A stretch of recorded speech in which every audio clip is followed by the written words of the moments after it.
6절에서부터 7절까지 말씀입니다. 하나님의 말씀을 받들어 봉독할 때에 살아계신 하나님의 음성을 들으시기 바랍니다. 그런즉 우리가 무슨 말을 하리요? 은혜를 더하게 하려고 죄에 거하겠느냐? 그럴 수 없느니라. 죄에 대하여 죽은 우리가 어찌 그 가운데 더 살리요? 무릇 그리스도 예수와 합하여 세례를 받은 우리는 그의 죽으심과 합하여 세례를 받은 줄을 알지 못하느냐? 그러므로 우리가 그의 죽으심과 합하여 세례를 받음으로 그와 함께 장사되었나니 이는 아버지와 영광으로 말미암아 그리스도를 죽은 자 가운데서 살리심과 같이 우리로 또한 새 생명 가운데서 행하게 하려 함이라. 만일 우리가 그의 죽으심과 같은 모양으로 연합한 자가 되었으면 또한 그의 부활과 같은 모양으로 연합한 자가 되리라. 우리가 살거니와 우리의 옛사람이 예수와 함께 십자가에 못 박힌 것은 죄의 몸이 죽어 다시는 우리가 죄에게 종노릇하지 아니하려 함이니 이는 죽은 자가 죄에서 벗어나 의롭다 하심을 얻었음이라. 아멘. 오늘의 제목은 살아있는 자와 죽은 자의 차이를 아십니까? 입니다. 산자와 죽은 자의 차이를 아십니까? 우리 같이 읽어볼까요? 시작. 산자와 죽은 자의 차이를 아십니까? 산자와 죽은 자의 차이가 뭘까요? 숨을 쉰다. 호흡이 살아있다. 근데 저희 교인들 중에 저를 만나면 목사님, 살아도 산 게 아니에요. 내가 산 것 같지가 않아요 라고 말씀하시는 분들 종종 계세요. 예수 믿는 분들에게 살아있다라고 하는 것은 무엇일까요? 예수 믿는 분들이 가장 고민하는 것은 또한 무엇일까요? 내가 정말 구원받았느냐라고 하는 것입니다. 예수 믿습니까? 라고 하면 예수 믿는다라고 그래요. 교회 다니십니까? 라고 하면 교회 다닌다라고 말씀하세요. 성경이 하나님의 말씀입니까? 라고 하면 하나님의 말씀이라고 그래요. 그런데 죽으면 천국 가겠습니까? 라고 물으면 천국은 예약제가 아니잖아요. 그건 가봐야 할 것 같아요. 왜 그래요? 자신의 삶을 보니까 자신이 없는 것입니다. 근데 이건 목사도 경험하는 거예요. 기도 생활이 무너질 때, 말씀을 그냥 흘려보낼 때, 순간순간 넘어질 때, 어쩔 때는 나는 과연 구원받은 사람인가? 라고 하는 의심이 들어옵니다. 저는 한국에서 학생들과 수련회를, 청년들과 수련회를 정말 엄청나게 많이 했습니다. 1년이면 한 10대번을 넘게 한 것 같아요. 근데 그 수련회의 마지막 날은 은혜가 쏟아지는 날입니다. 그럼 그때는 진짜 한국 교회는 그때 다 은혜를 받았던 것 같아요. 대부분 촛불을 켜놓고 예배를 드려요. 키보드에서는 아름다운 선율이 흘러나와요. 교사들 눈물로 기도하고 있으면 학생들이 그 모습을 보면서도 그냥 무너지는 거예요. 그리고 한국 분들은 특징이 있잖아요. 한 사람이 울면 누가 죽은지도 모르고 같이 울잖아요. 그러니까 학생들이 울기 시작하면 옆 아이도 울고 그 옆에 있는 아이도 울고 다 울어요. 전염병처럼 눈물바다가 됩니다. 어느 순간에 성령님께서 그 아이들을 터치하면 선생님에게 찾아가서 내가 너무 못되게 군 거 죄송하다고 울고, 친구들끼리 또 붙잡고 울고, 내가 너한테 그때 심하게 말한 거 미안하다고 그러고, 너 때린 거 미안하다고 얘기를 하고, 어떤 애들은 벽에다 이마를 찍으면서 기도를 하고, 그리고 한국교회는 그러면 방언이 터집니다. 그날 밤이 천국 같아요. 교사들도 학생들도 전도사도 마치 하늘문이 열린 것 같습니다. 그러면 그 수련회를 보내고 돌아오는 교역자들도 교사들도 학생들도 그리고 수련회 아이들을 보낸 부모님들도 기대하는 것이 있습니다. 무엇일까요? 우리 아이가 변했어요. 그런데 시간이 지나면 안 변한 것 같다라는 것입니다. 아이들은 여전히 말을 안 듣고, 여전히 아이들은 말씀 시간에 떠들고, 그것들을 보면서 전도사님도 교사들도 부모님들도 힘든데 가장 힘들어하는 것은 그 수련회에서 울부짖으면서 이제는 다시는 내가 그렇게 살지 않겠노라고 주님께 기도했던 아이들이 제일 힘들어합니다. 아이들이 찾아와서 물었던 건 그때 제가 예수님 만난 거 맞나요? 그때 제가 감정적으로 기도했나요? 내가 그때 분명히 이제는 욕 안 하고 내가 진짜 예수님 원하는 대로 살겠다라고 했는데, 천사님 제가 엄마한테 반항했어요. 아버지한테 대들었어요.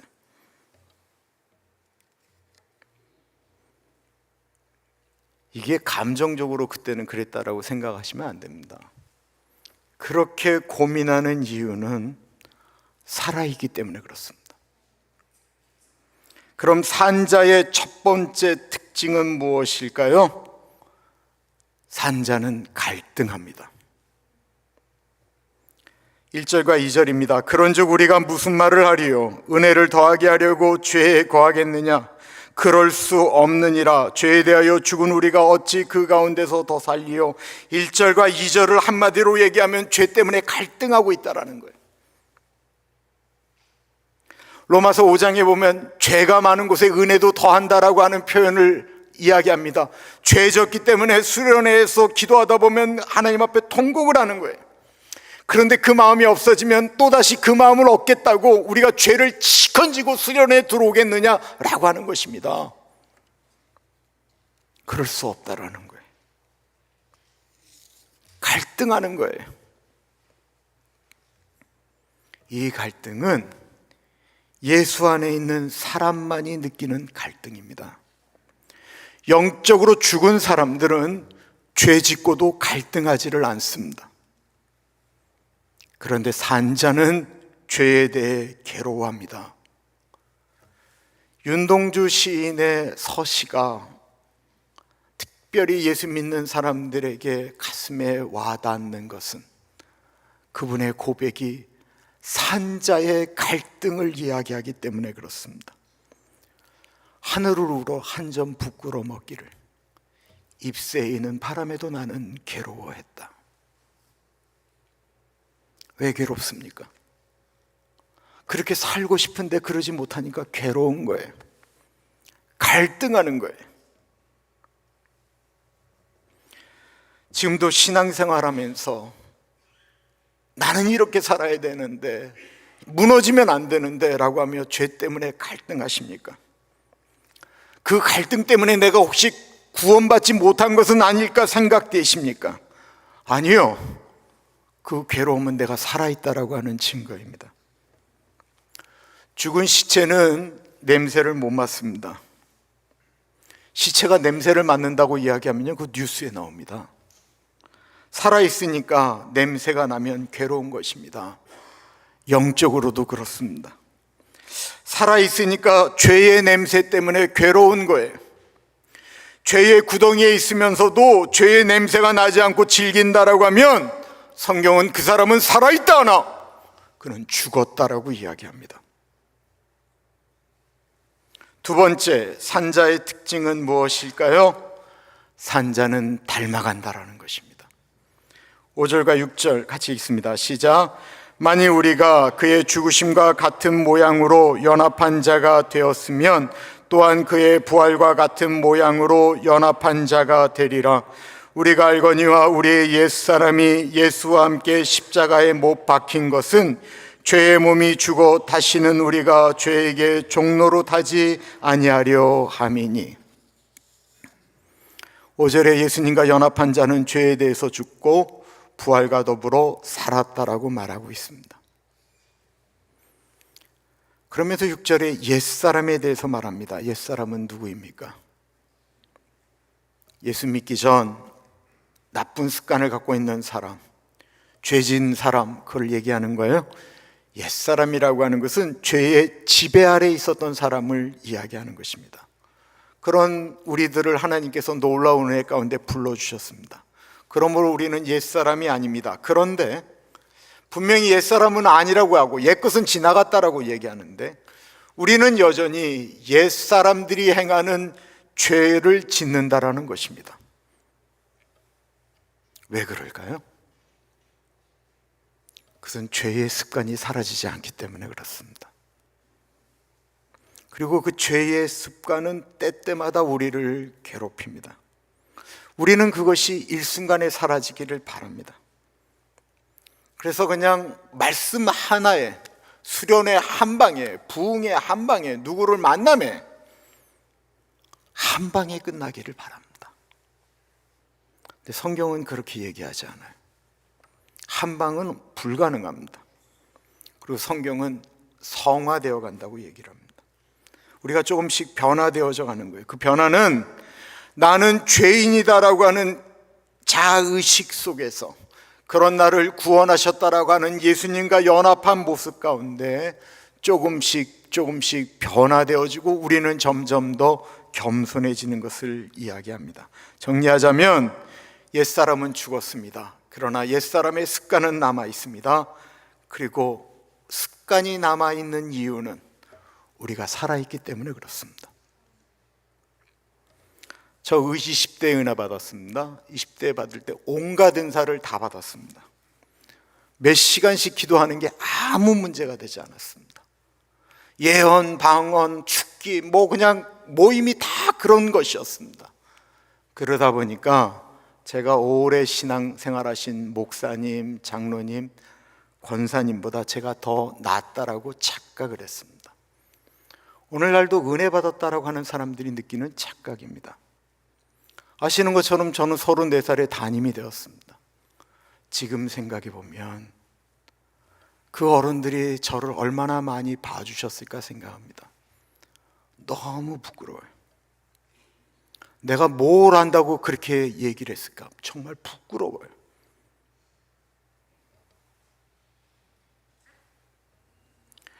내 안에 있는 것들을 막 던지고 이야기하면 내가 세상을 바꿔놓을 것 같았는데 지금 느끼는 것은 내 자신도 못 변화시켰다라는 것입니다. 목사를 25년을 했는데 여전히 죄의 속성이 올라온다라는 것입니다. 저는 지금도 갈등하고 지금도 변화를 위하여 하나님께 기도합니다. 우리는 한 방을 좋아합니다. 우리 아이들이 한 방에 달라지기를 원합니다. 그런데 세상에 한 방이 있나요? 한국 분들이 이 한 방을 좋아해서 일침도사를 좋아합니다. 어느 한 의원은 침 한 방, 해결 한 방이라고 광고하는데 그런 데 가시잖아요. 침 하나만 놓는 게 아니고 20개쯤 놓습니다. 이 한 방은 가끔 권투 경기에, 축구 경기에 어느 순간에 한 방이 터질 때가 있긴 있지만 그건 경기 때입니다. 이 로마서를 쓴 사도 바울이 한 방에 예수님을 만난 사람이죠. 바울은 예수 믿는 사람을 잡으러 다메섹으로 올라가는 중에 한 방에 고꾸라졌습니다. 강한 빛이 그를 덮었고 음성이 들렸습니다. 사울아 사울아 네가 왜 나를 핍박하느냐. 그러자 바울이 누구십니까? 나는 네가 핍박하는 예수니라. 사도 바울은 분명히 한 방에 예수님을 만났습니다. 그리고 나서 그가 한 방에 모든 것이 다 바뀌었습니까? 아니요. 그는 예수를 믿으면 믿을수록 자기 자신이 낮아졌고 죄 때문에 갈등하였고 겸손해졌습니다. 초창기에 쓴 고린도전서에 사도 바울은 자신을 소개할 때 나는 사도 중에 가장 작은 자라고 했는데요, 그 다음에 에베소를 쓸 때는 모든 성도 중에 지극히 작은 자보다 더 작은 나라고 고백을 합니다. 그리고 죽음을 앞두고는 디모데서에 죄인 중에 내가 괴수다라고 이야기합니다. 근데 이게 괴수의 모습입니까? 점점 더 예수님 닮아가는 거죠. 산자는 예수님을 닮아갑니다. 그리고 닮아가려고 애쓰는 사람은 달라집니다. 처음엔 거룩하신 예수님과 죄악 가운데 있는 내 자아가 연합이 안 돼서 너무 힘듭니다. 그러나 시간이 지나면 닮아갑니다. 왜요? 살아있기 때문에 그렇습니다. 예수님 안에서 살라고 몸부림치는 사람은 예수님을 닮아가는데 이것을 가리켜 거룩하게 변한다 해서 성화라고 말하는 것입니다. 예수 안에 살아있는 사람의 두 번째 특징은 예수님을 닮아간다라는 것입니다. 그럼 마지막으로 산자의 세 번째 특징은 무엇일까요? 산자는 살린다라는 것입니다. 우리 8절 읽어보겠습니다. 8절 시작. 만일 우리가 그리스도와 함께 죽었으면 또한 그와 함께 살 줄을 믿노니, 내가 예수 안에서 살아있다고 한다면 내 주변이 달라집니다. 남편이 주님 앞에 무릎 꿇고 눈물을 흘리면 아내가 삽니다. 아버지가 변하면 자녀가 삽니다. 한 사람이 산자가 되면 그 가정이 살고 교회가 살고 그리고 사회가 삽니다. 내가 산자가 아니고 옛사람으로 살아가면 어떻게 됩니까? 가정에 비극이 옵니다.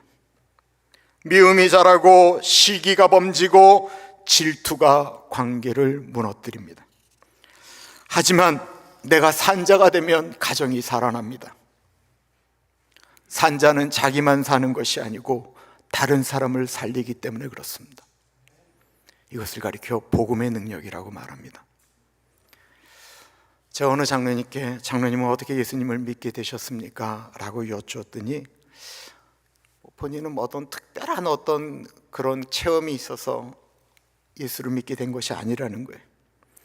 다만 교회를 왔다 갔다 하셨는데 주변에 아주 신실하게 하나님의 사람으로 살아가는 사람들, 죄에 대해서 민감하고 어떻게 해서든지 주님 뜻대로 살아가려고 하는 신실한 집사님, 장로님들을 보면서 나도 좀 저렇게 살았으면 좋겠다라고 하는 소망이 생기셨다라는 거예요. 그리고 그렇게 생활을 하시면서 장로님도 또 다른 사람들에게 선한 영향력을 미치는 장로님이 되셨습니다. 우리 교회 어르신들, 나이가 들어도 산자로 사는 것이 중요합니다. 그러면 사람을 살립니다. 우리는 누군가에 의해 은혜가 전염되어지기도 하고 짜증이 전염되어지기도 합니다. 집에서 아버지가 엄마가 얼굴을 찌푸리고 행동을 짜증나게 행동을 하면 그 집안 분위기가 다 짜증으로 바뀌게 됩니다. 근데 반대로 한 사람이 밝은 모습으로 어떻게든지 이겨나가려고 하면 그 가정은 살아납니다. 점심 만드시려고 여전대원들이 수고하셨는데 너무 맛있다고 한다면 없던 힘도 생기는데요. 요즘 음식 맛을 보니 여전도 회원들 식사 준비하면서 기도들을 안 하시나 봐요. 맛이 왜 이 모양이에요? 하면 속으로 다시는 하나 봐라, 이렇게 생각이 듭니다. 그러니 우리는 꼭 교회에서도 집에서도 살아있는 자만이 퍼뜨릴 수 있는 산자의 바이러스를 퍼뜨립시다. 주님 안에서 사는 사람은 결국 다른 사람을 살립니다. 나는 주변을 살리는 사람입니까? 아니면 죽이는 사람입니까? 옆 사람에게 한번 말씀해 보십시오. 당신 산 사람 맞죠? 혹시 대답이 없으면 흔들어 보셔야 합니다. 죽었는지 모릅니다. 우리는 누구입니까? 과거에 우리는 죽은 자, 죄인이었습니다. 현재 우리는 누구입니까? 우리는 산자입니다. 미래에 우리는 누구입니까? 예수님과 더불어 영원히 산자입니다. 신자는, 산자는 갈등합니다. 산자는 예수님을 닮아갑니다. 산자는 다른 사람을 살립니다. 이제 우리 믿음으로 선포해야 됩니다. 나는 산자입니다. 예수님 안에서 오늘도 살고 내일도 살고 세상을 살리는 우리는 산자입니다. 기도하겠습니다. 참으로 존귀하신 하나님 아버지, 오늘 말씀을 통해 우리가 죽은 자가 아니라 산자임을 다시 깨닫게 하심을 감사합니다. 주님, 산자의 첫 번째 특징이 갈등이라고 말씀하여 주셔서 감사함으로 받습니다. 죄 앞에서 괴로워하는 우리의 마음이 주님 안에서 살아있다라는 증거임을 알게 하여 주십시오. 넘어질 때도 있지만 다시 일어날 수 있는 은혜를 주옵소서. 또한 산자의 두 번째 특징이 예수님 닮아감을 소망합니다. 옛사람은 이미 십자가에 죽었음을 믿습니다. 그러나 여전히 남아있는 죄의 습성 앞에 무릎 꿇지 않게 하시고 날마다 성령의 도우심으로 예수님의 성품을 조금씩 닮아가게 하옵소서. 산자의 특징은 다른 사람을 살린다라고 하셨습니다. 가정에서, 교회에서, 세상 가운데 우리가 산자의 향기를 전하게 하옵소서. 남편 한 사람이, 아내 한 사람이, 부모 한 사람이, 할아버지 할머니가 산자로 설 때 가정이 살아남을 믿습니다. 우리 공동체가 산자의 바이러스를 퍼뜨리는 교회가 되게 하여 주옵소서. 주님, 과거에는 죄인이었으나 현재는 산자로, 미래에는 영원히 주와 함께 살 자로 불려주신 은혜를 감사합니다. 이제 교회를 나아가서 집으로 돌아가는 발걸음마다 나는 산자입니다, 우리는 산자입니다 고백하게 하시고 오늘도 내일도 세상을 살리는 산자의 삶을 살게 하여 주옵소서. 존귀하신 예수님 이름으로 기도드립니다. 아멘.